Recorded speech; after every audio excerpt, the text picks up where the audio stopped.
When I was identified, like there was like this elongation of my life, and I was always living in that timeline, and that timeline had all its importance, and it sucked all my energy into the timeline.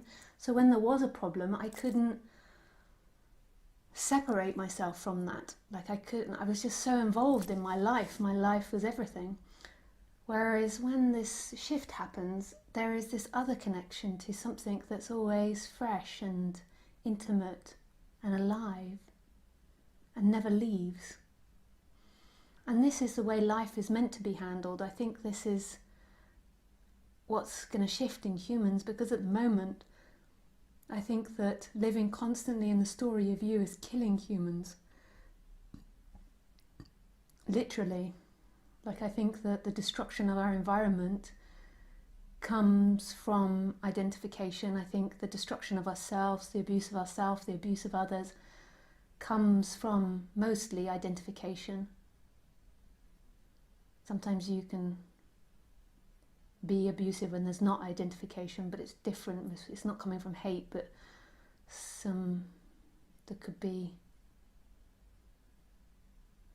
you might not mean to do it, or you might not know that your actions are doing this to someone else, or you might buy your clothes from an unethical shop or something, or like but it's different. When you're identified, there's this energy that's coming from hate. There's this energy that's doing things out of revenge or spite or jealousy or nastiness in order to hurt others. Sometimes we can be hurting others ignorantly, not knowing that we're hurting people. And I think that most of this comes from being identified with yourself, and so everything about yourself, everything about your life is what your happiness is. So if your life is going well, then you're happy. If your relationship's going well, then you're happy. If your job is going well, then you're happy. And then if any of these things don't go well, then you're unhappy. So everything's always based on your environment and what you have, what you don't have. And you really believe if you get more of the pleasurable things, more of the positive things, your life will be happier. Or maybe now you begin to question that and see that that's not true. You can be free no matter what's happening, as long as there's a connection to who you truly are, as long as there's a knowing, this energetic shift back to who you are, that you are this instant. If there's no connection to this, then you're going to be caught in the hurricane of life. There's no respite. The respite is here, right here.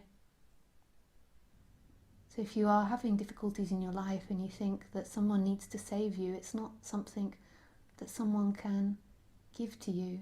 It's your essence. It's remembering that essence. So on the human level, if you are suffering a lot and if there are a lot of problems, then you can,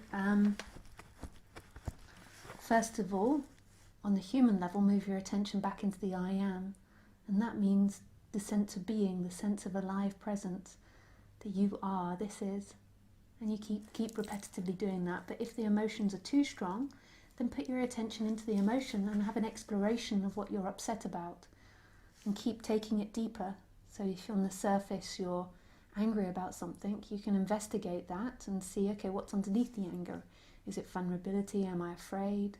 And see if you can get as deep as you can. And then you can also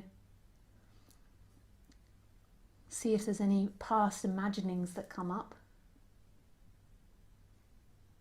of past traumas or past life events. And you can explore that. And this is an exercise to do, having had the awakening or not. This is something I still do. If I have a strong emotion about something that's stuck in my chest or something, I investigate it. So this is something for everyone to do, to investigate what that strong emotional reaction is. But then also seeing that reaction is happening in a freedom that's here. This freedom that's right here, that's expansive, that's everything. And